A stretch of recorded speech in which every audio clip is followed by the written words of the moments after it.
Hi കൂട്ടുകാരെ, പുതിയൊരു വീഡിയോയിലേക്ക് എല്ലാവർക്കും സ്വാഗതം.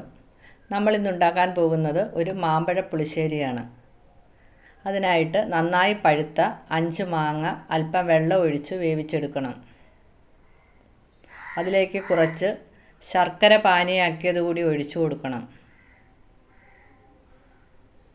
മാങ്ങയും ശർക്കരയും നന്നായി തിളച്ചതിന് ശേഷം അതിലേക്ക് 1 സ്പൂൺ നെയ്യ് കൂടി ഒഴിച്ചു കൊടുക്കുക.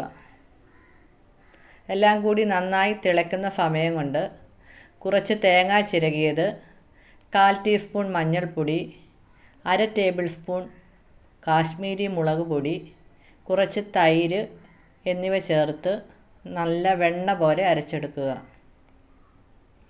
മാങ്ങയിലേക്ക് ആവശ്യത്തിന് ഉപ്പിട്ട് കൊടുത്തതിന് ശേഷം അരച്ച് വെച്ച അരപ്പ് കൂടി ഒഴിച്ചു കൊടുക്കുക. എല്ലാം കൂടി ഒന്ന് തിളച്ചതിന് ശേഷം നമുക്ക് താളിച്ചിടാം. അതിനായിട്ട് 1 സ്പൂൺ നെയ്യ് ഒഴിച്ചിട്ട് അതിലേക്ക് ഉലുവ, കടുക്, ഉണക്കമുളക്, കറിവേപ്പില ഇവയിട്ട് മൂപ്പിക്കുക. എന്നിട്ടിത് കറിയിലേക്ക് ഒഴിച്ചു കൊടുക്കുക.